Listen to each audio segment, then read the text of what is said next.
اللهم صل على محمد وآل محمد. أعوذ بالله السميع العليم من الشيطان الرجيم. بسم الله الرحمن الرحيم.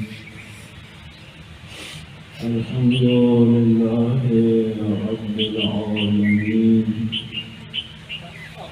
بارئ الخلائق أجمعين، ثم الصلاة والسلام على رسوله الكريم أبي القاسم محمد. اللهم صل على محمد وآل محمد وعلى آله الطيبين الطاهرين المعصومين الذين قال الله تعالى في شأنهم: إنما يريد الله ليذهب عنكم الرجس أهل البيت ويطهركم تطهيرا. اللهم صل على محمد وآل محمد. ورحمة الله على أعضائهم وأصحابهم منتخبين، ولعنة الله على أعدائهم أجمعين. أما بعد، فقد قال الحكيم في كتابه: بسم الله الرحمن الرحيم. يا أيها الذين آمنوا اتقوا الله وكونوا مع الصادقين. صلوات.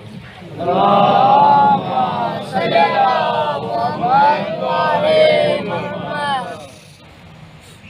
مومنین کرام، جناب عالی کی خدمت میں اطاعت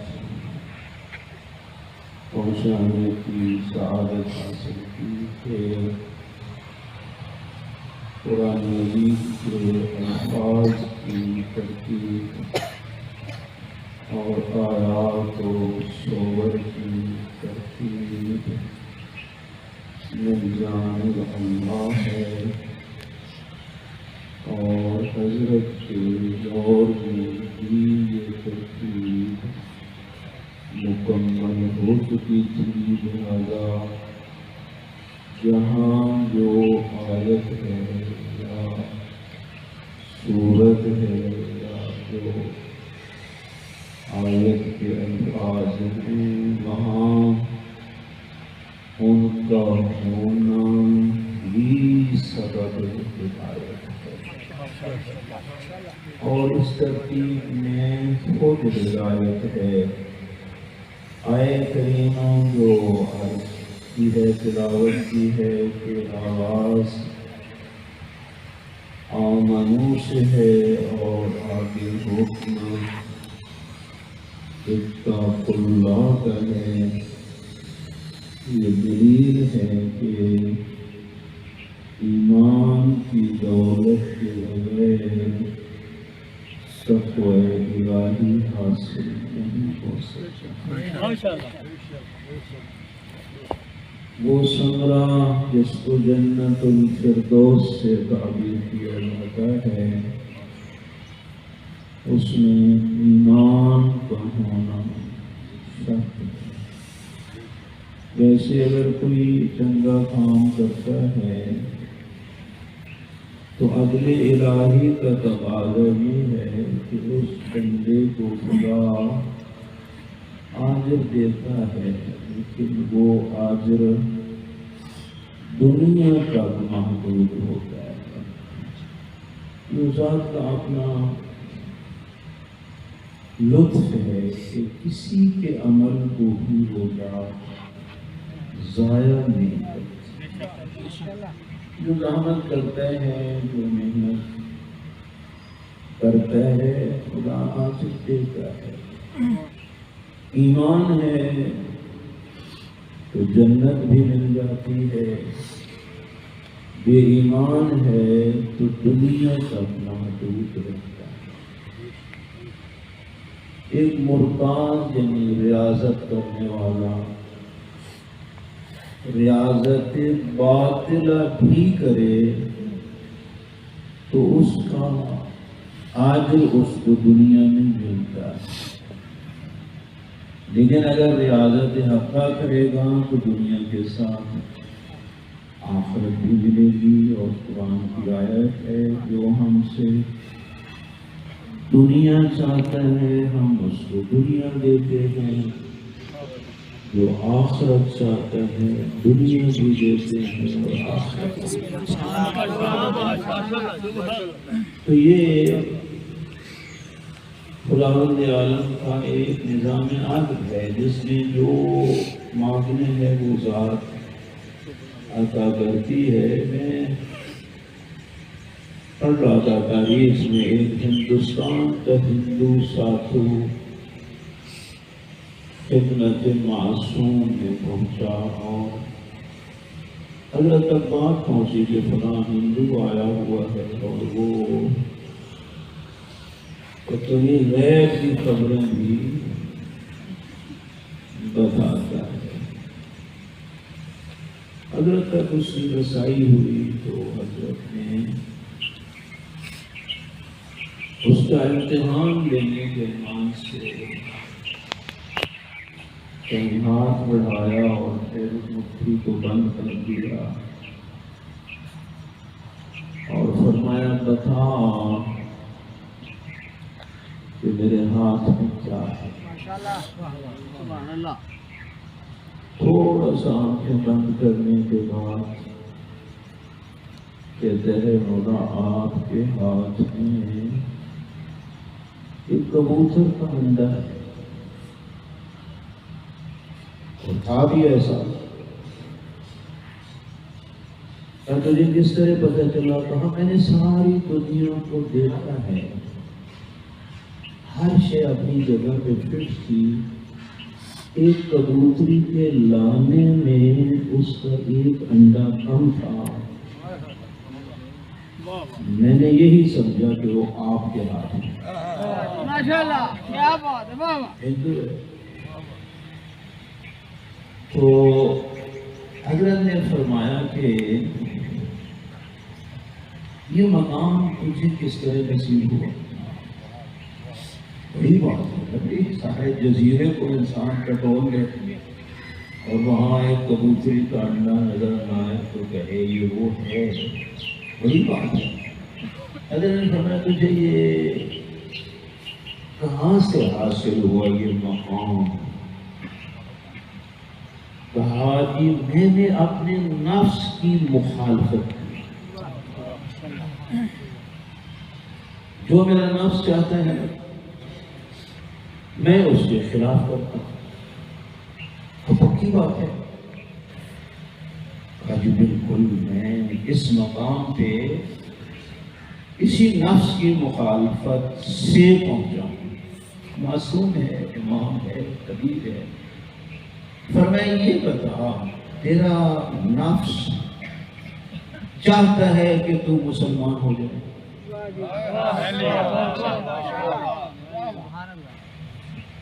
کہا جی نہیں چاہتا۔ فرمایا اب کر مخالفت اور کلمہ پڑھ۔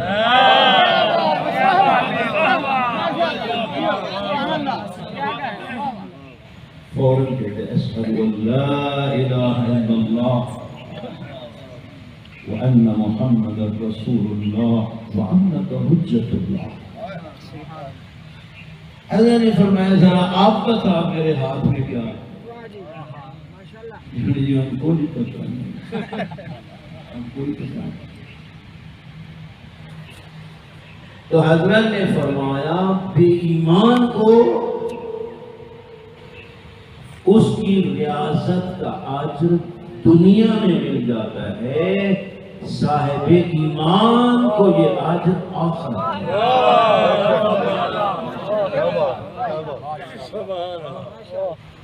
اس لیے اگر کوئی لنڈے منڈے دیکھتے ہیں نا کہ جو ایسے کرتب دکھا رہا ہے تو ان کے ٹوٹ نہ پڑے کرو گے، ہائے انڈیا کا کوئی نہیں،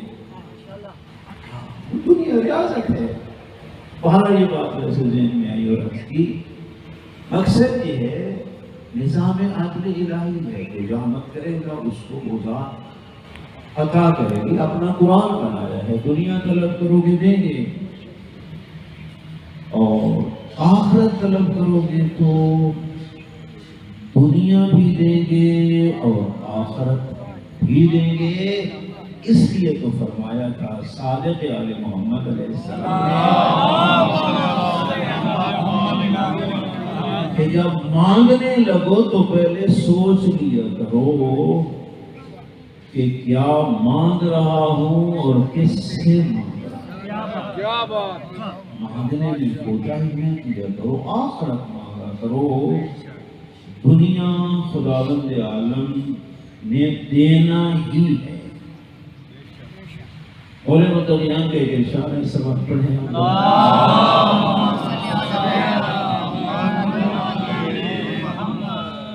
فرماتے ہیں طلب العلم اوجب علیکم من طلب المال،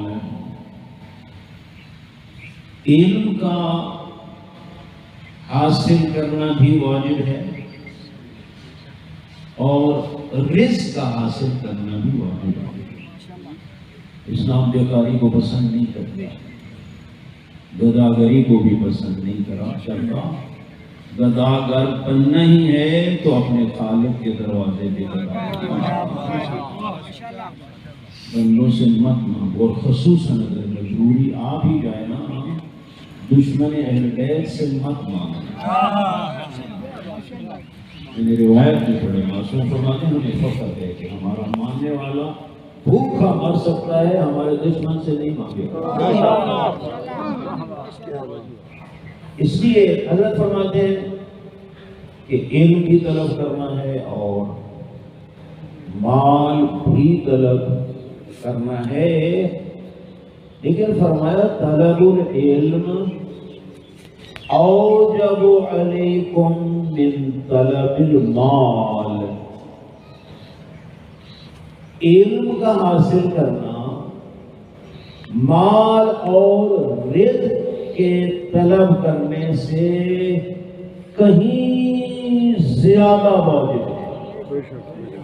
ایک واجب ہوتا ہے، ایک اوجب ہوتا ہے۔ اوجب افعل التفصیل عزیز القلم جانتے ہیں، یہ وہی آخری جس کو آپ سپرلیٹیو ڈگری کہتے ہیں عربی میں، یہ اوجب افعل ہوتا ہے کہ سب سے، اور آپ کو محسوس مثال عرض کر دو کہ ضربت علی افضل من عبادت الثقلین، یہ افضل وہی افعل ہے کہ علی کی ضربت خندق والے دن ثقلین کی عبادت سے کہیں زیادہ افضل ہے، جس کو وہی جانتا ہے جو معبود ہے، بندے کو کیا پتا وہ ضرب کی قیمت کیا ہے۔ یہ افعلو اسی افضلوں سے ہے۔ حضرت فرماتے ہیں اوجب من طلب المال، علم کا حاصل کرنا مال کے حاصل کرنے سے کہیں زیادہ واجب ہے۔ دلیل فرمایا لأن المال مضمون مقسوم قسمہ عادل بینکم۔ غور کرنا بڑی بات ہے، اگر یہ میں سمجھا سکوں پھر ساری پریشانیوں کا حل ہے۔ فرمایا یہ جو مال اور رزق ہے اس کی تو کسی ذات نے ضمانت دی ہے، پریشان کیوں ہے؟ لأن المال مضمون، اور اس سے مفعول ہے کہ مال اور رزق وہ شے ہے جس کی ضمانت دی ہے ساتھ میں جو تیرا اور میرا خالق ہے. اور آگے پھر فرمایا قسمہ عادل بینکم، یہ رزق اور مال تو ایک عادل خدا نے تمہارے درمیان تقسیم کر دیا ہے. غور کریں، یہ کہہ کون رہا ہے؟ امیر المومنین جیسے کہ رزق اللہ نے ضمانت لی ہے، اور اسی اللہ نے جو عادل ہے لوگوں کے درمیان اس کو تقسیم کر دیا ہے.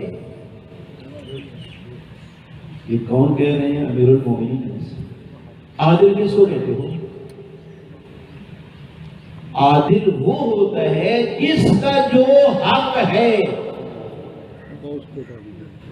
اس کو اس کا پورا حق دینا، یہ عادل ہے.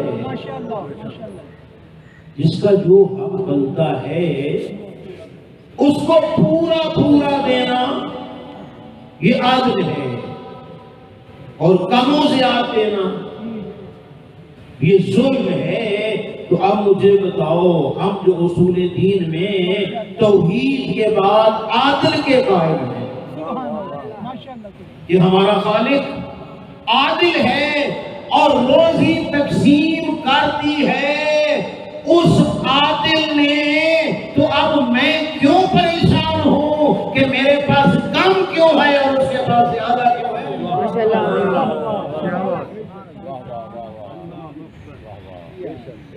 اگر میں مانتا ہوں، ایمان رکھتا ہوں کہ عادل ہے خدا، اور علی جیسا عادل امام فرماتے ہیں کہ اس عادل نے روزی تم میں تقسیم کر دی ہے، جو تمہارا حق ہے اس نے تقسیم کر دیا ہے. اب بتاؤ، اگر اس پہ ایمان ہو تو پھر میں لڑوں کیوں کہ ہائے میں فیس کم کیوں ملی؟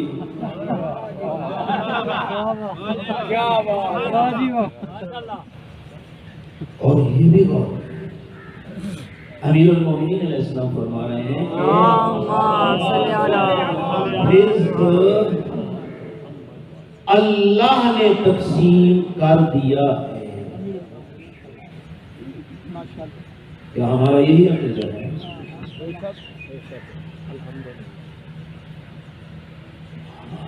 جو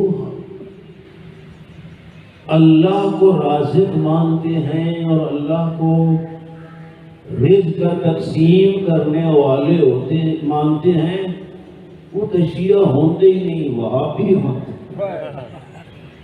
یہ ہماری حالت ہے. امیر المومنین فرماتے اللہ نے رزق تقسیم کیا اور عادل ہے، جو میرا حق ہے وہ مجھے مل کے رہے گا. بلکہ کسی نے تو یہ سوال کر دیا کہ اگر ایسا ہے تو پھر ایک بندہ کمرے کے اندر اس کو لاک کر دیا جائے تو پھر اس کا رزق اس تک کس طرح پہنچے گا؟ فرمایا جدھر سے موت پہنچ جائے گی ادھر سے.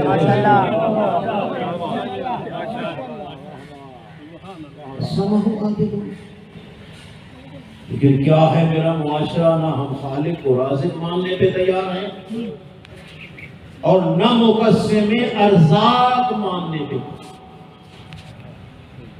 لیکن امیر المومنین کیا کہتے ہیں؟ خالق نے تقسیم کیا ہے. ہم کہتے ہیں نہیں، تو نے. یہ ہم شیعہ ہیں، ہم ولایتی ہیں، اصل ولایت کے قائل ہیں، اللہ کو رازق ماننے والے، اللہ کو رزق تقسیم کرنے والا ماننے والے.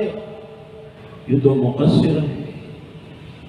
لیکن امیر المومنین فرما رہے ہیں یقین کرو، عجیب کیفیت ہے. کبھی جب انسان سوچنے پہ آتا ہے تو جی کرتے جنگلوں میں نکل جائے.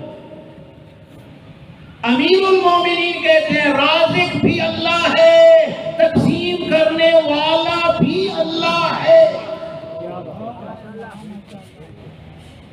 لیکن ہم کہتے ہیں نہیں۔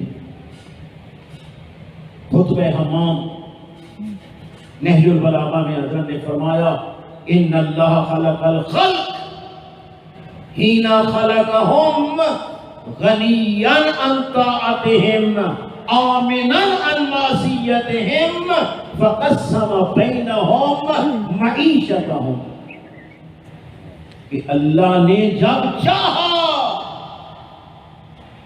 مخلوق کو خلق کیا، جب چاہا،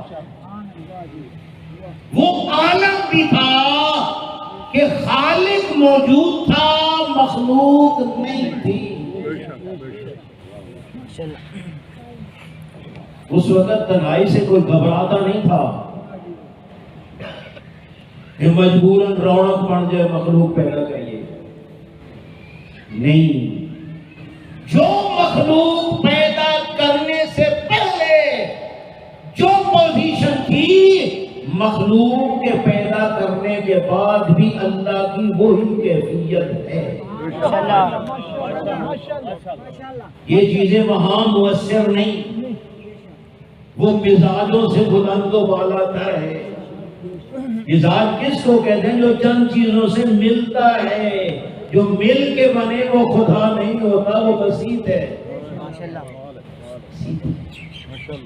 جب پیدا کیا تو یہ نہیں تھا کہ بندوں کی اطاعت کی ضرورت تھی، فرمایا نہیں، غنی عن طاعتہم، مخلوق کی اطاعت سے غنی تھا۔ مخلوق محتاج ہے کہ خالق کی عبادت کرے، خالق کو تیری اور میری عبادت کی ضرورت نہیں، یہ میرا فرض ہے، بندگی ہے کہ بندہ بن کے جیوں، اس کو ضرورت نہیں ہے۔ فرمایا اور اس سے بھی غنی تھا کہ اگر ساری مخلوق باقی ہو گئی تو پھر کیا بنے گا؟ فرمایا نہ بغاوت اس پہ مؤثر ہے، نہ اطاعت اس پہ مؤثر ہے۔ فرمایا قسم بینہم معیشتہم، جب چاہا مخلوق کو پیدا کیا اور پیدا فرماتے ہی مخلوق میں ان کی روزی کے اسباب کو تقسیم فرما دیا،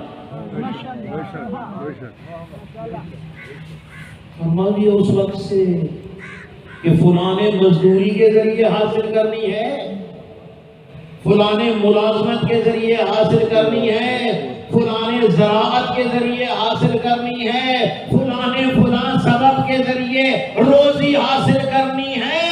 پیدا کرتے ہی ساری مخلوق کے اسباب کو خالق نے تقسیم کر دیا۔ ہم اب ڈھونڈ رہے ہیں کہ کون ہے تقسیم کرنے والا۔ امیر المومنین فرماتے ہیں پیدا کرتے ہی اس وقت سے تقسیم کر دیا، لیکن نہیں ہے مانتے ہم۔ میرے استاد تھے، خدا کروٹ جنت الفردوس عطا فرمائے، حیات اللہ میدانی فاخر رحمت اللہ علیہ، بڑے محقق استاد تھے۔ کہنے لگے دو مرید تھے نا، دونوں کے علیحدہ علیحدہ پیر تھے، یہ پیروں کا مقابلہ بھی کیا جاتا ہے۔ ایک کہے میرا پیر بڑا، دوسرا کہنے تیرا کیا ہے، میرا بہت عظمت والا ہے۔ اور یقین کرو یہ پیری مریدی جو معصوم کے علاوہ ہے نا، یہ مریدوں کو اندھا کر دیتی ہے،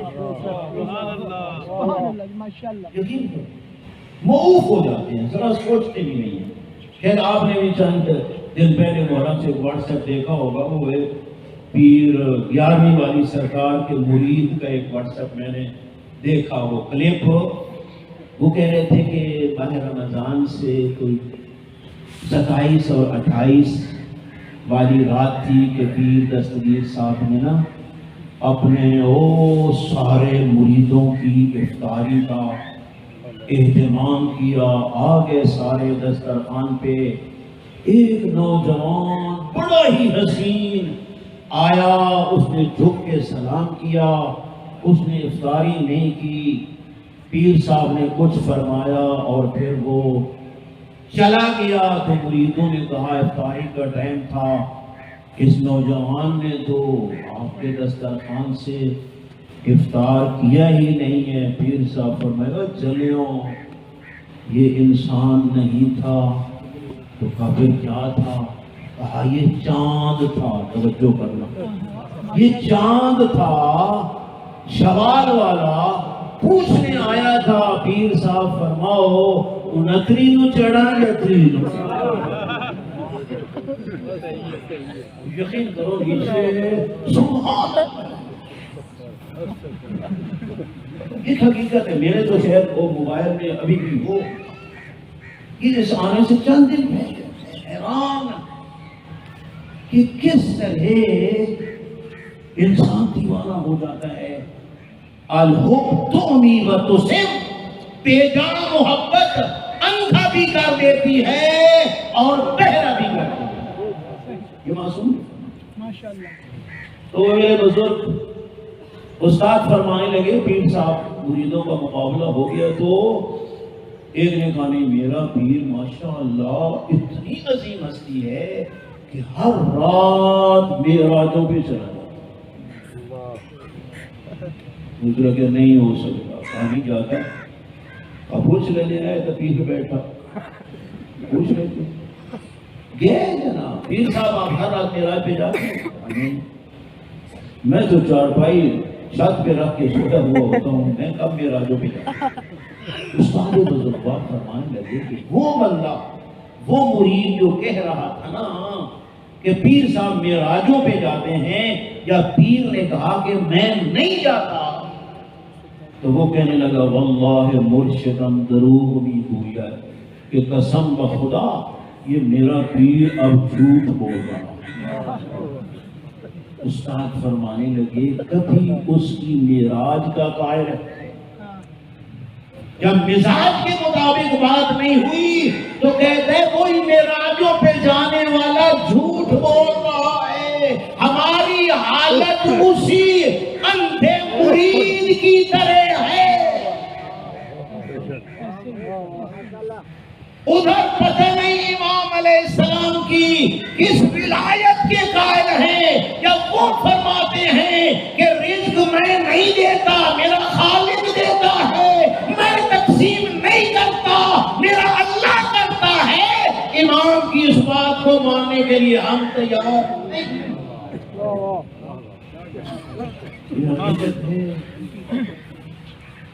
حقیقت ہے میرے بھائیوں، خدا را قرآن سے مت ہٹو۔ معصوم کا فرمان قرآن کی تائید اور تفسیر میں ہے، اس سے ہٹ کے نہیں ہے۔ لہذا عقیدہ بھی وہی بناؤ جو قرآن اور وارثان قرآن ہے۔ حق کی ولایت یہی ہے، اور یقین کرو ولایت بھی اسی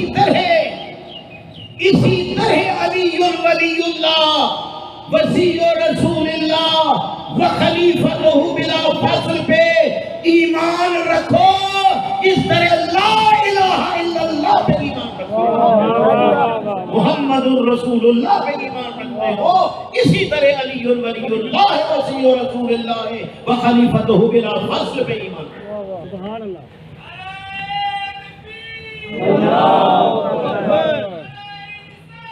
یا رسول اللہ،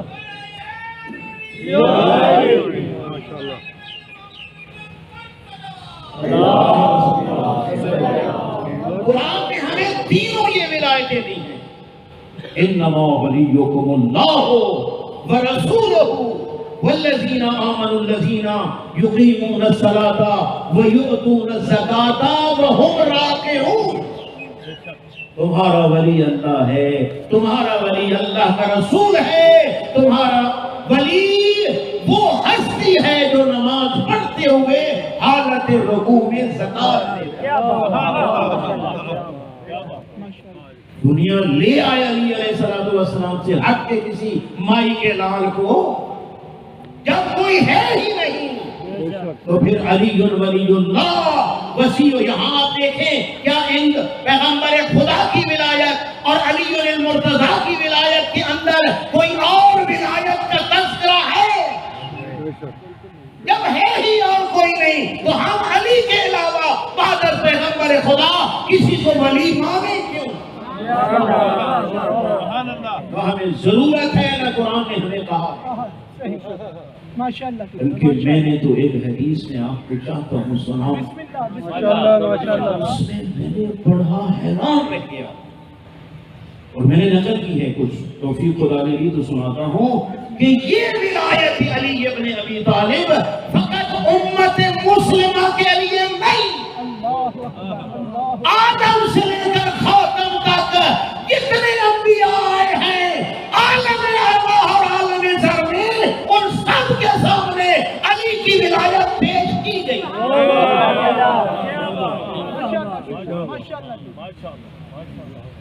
نعرہ تکبیر، نعرہ رسالت، نعرہ حیدری، خاندان زہرا پہ بلند تر صلوات.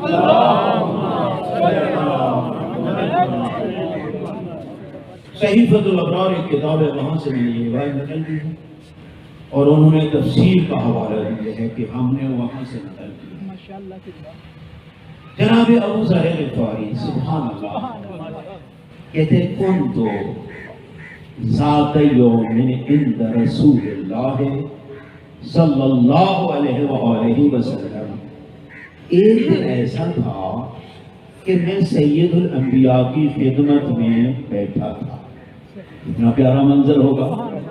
اذ دخل علی ابن ابی طالب علیہ السلام، اسی اثناء میں علی علیہ السلام داخل ہوئے. جب داخل ہوئے نا علی علیہ السلام تو جناب ابو ذر کہتے ہیں فلما بصر بهم نبی اشرق وجهه نورا وفرحا وسرورا وضمه الى صدره وقبل بین عینیہ. کہ جب جناب پیغمبر خدا نے دیکھا نا کہ علی آ رہے ہیں، حضرت کا نورانی چہرہ خوشی کی وجہ سے چمکنے لگا. سید الانبیاء کا چہرہ خوشی کی وجہ سے چمکنے لگا. حضرت کھڑے ہوئے، علی علیہ السلام کا استقبال کیا، فضمہ الى صدرہ، اپنی چھاتی کے ساتھ لگا کے علی علیہ السلام کی دونوں آنکھوں کے درمیان پوسا دیا. ثم التفت الیہ، پھر پیغمبر خدا ابو ذر کہتے ہیں میری طرف متوجہ ہوئے اور ارشاد فرمانے لگے یا ابا ذر اتعرف ھذا الداخل الینا. ابو ذر یہ جو اب آیا ہے اس کو پہچانتے ہو؟ ابو ذر پہچانتے ہو؟ کیوں نہیں مولا؟ وہ امامی میرا امام ہے، وہ اخو، وہ آپ کا بھائی ہے، ابن عمہ، آپ کا چچا زاد ہے، وہ زوج البتول زہرا کا شوہر ہے، ابو الحسنین حسنین کا بابا ہے، امیر المومنین مومنوں کا امیر ہے، اور نام علی ابن ابی طالب ہے. نعرہ تکبیر، نعرہ تکبیر، نعرہ رسالت. دونوں بازو بلند کر کے پنجہ کھول کے کنجوسی مت کر، کل ایمان نعرہ حیدری. فقال یا ابا ذر، ابو ذر آج اس آنے والے کا تعارف مجھ سے سن. فرمایا حاذ واللہ باب اللہ الاکبر، قسم بخدا خدا تک پہنچنے کا سب سے بڑا دروازہ علی ابن ابی طالب.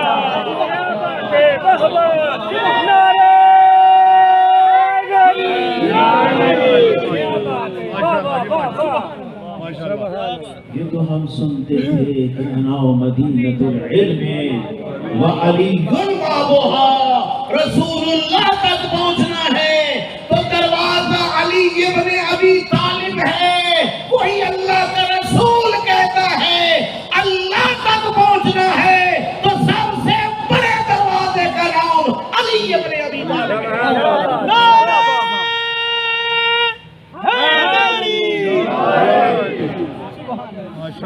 اور یہی وجہ ہے کہ پھر ابن ابی الحدید معتزلی اس سنی عالم دین نے نہج البلاغہ کی شرح کی ابتدا میں لکھا تھا کہ اگر علی کے یہ خطبے توحید کے نہ ہوتے ہمیں توحید کا تعارف کرانے والا ہی کوئی نہیں۔ باب اللہ الاکبر سب سے بڑا دروازہ، فمن اراد اللہ فلیدخل من الباب، جو اللہ تک جانا چاہتا ہے فرمایا اسی دروازے سے جائے۔ اگر علی کا دروازہ چھوڑ دے گا پھر وہ اللہ ملے گا جس کی ایک ٹانگ جہنم میں پڑی ہے۔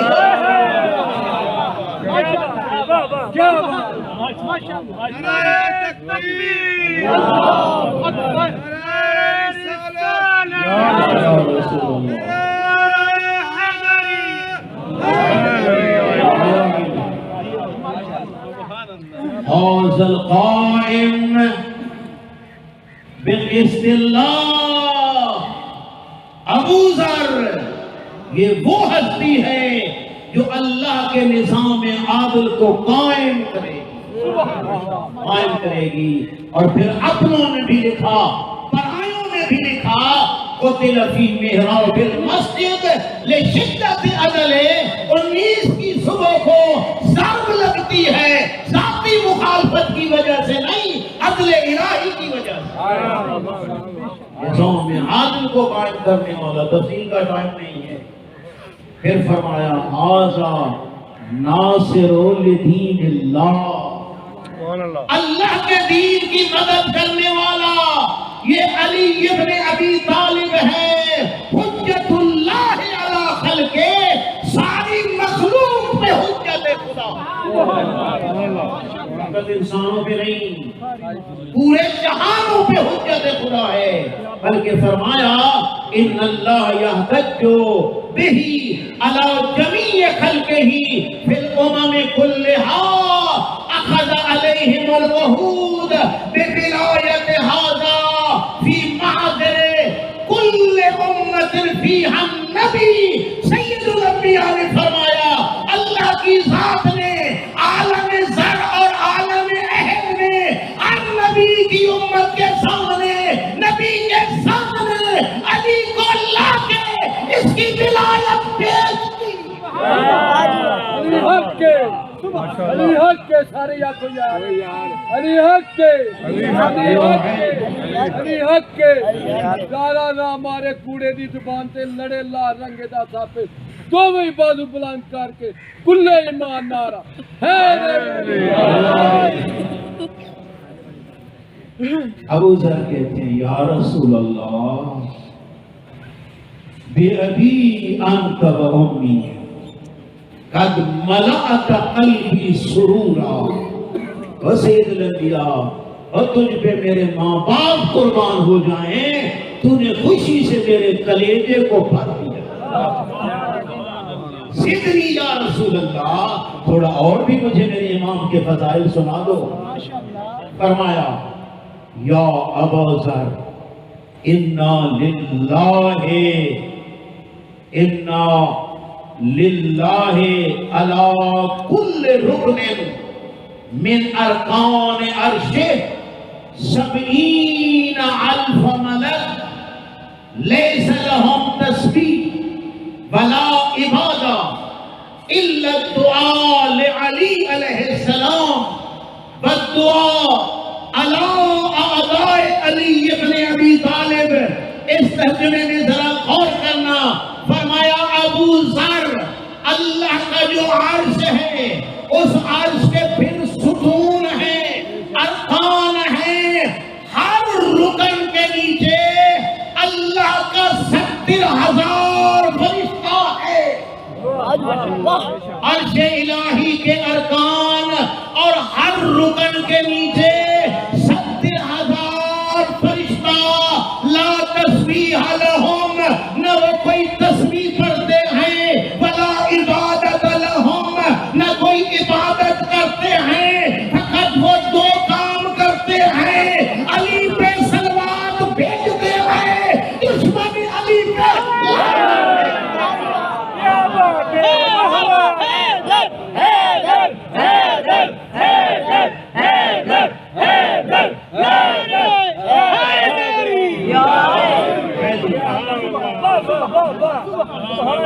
کوئی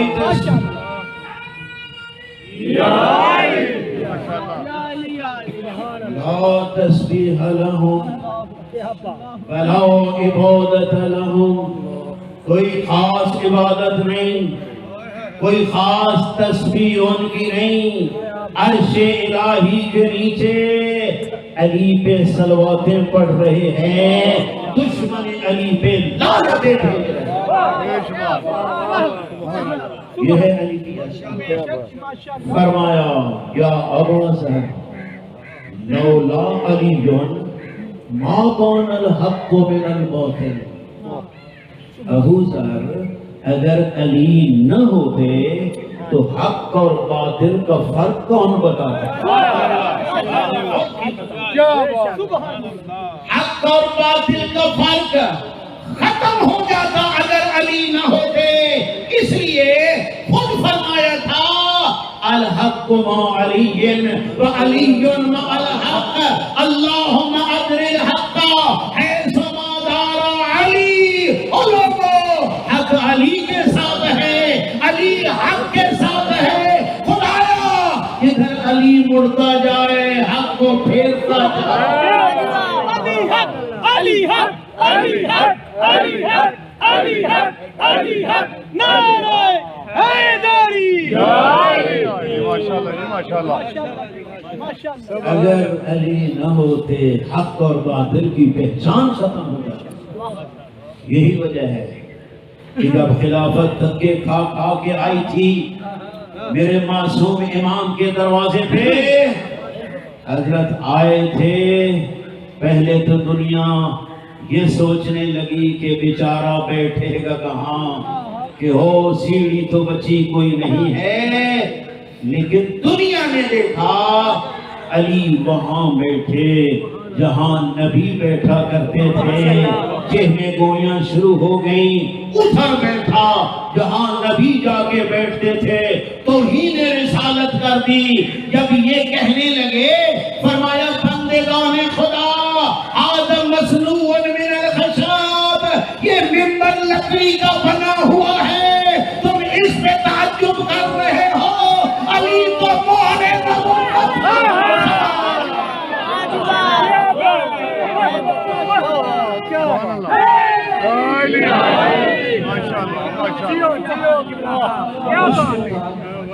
لکڑی کا مصنوع من الخشب، لکڑی کا بنا ہوا، علی تو مہر نبوت، جہاں محمد الرسول اللہ لکھا ہوا ہے، علی ابن ابی طالب اس جگہ پہ پاؤں رکھ کے بیت اللہ سے بتوں کو تکبیر، نعرہ رسالت، ارد گرد یا علی چگرد مرتضی طفیل پنجتن پاک سپر پاور نعرہ حیدری، خاندان زہرا پہ بلند تر صلوات۔ میرے بھائیوں، قرآن کے پارے موجود ہیں آپ کے پاس، آپ ایک ہمت جوڑتے ہیں قرآن مجید کے پاروں کو، 30 پارے 1 2 3 30 تک لے جاتے ہو، اوپر والا پارا کوئی نیچے والے پاروں کی توہین نہیں کرتا۔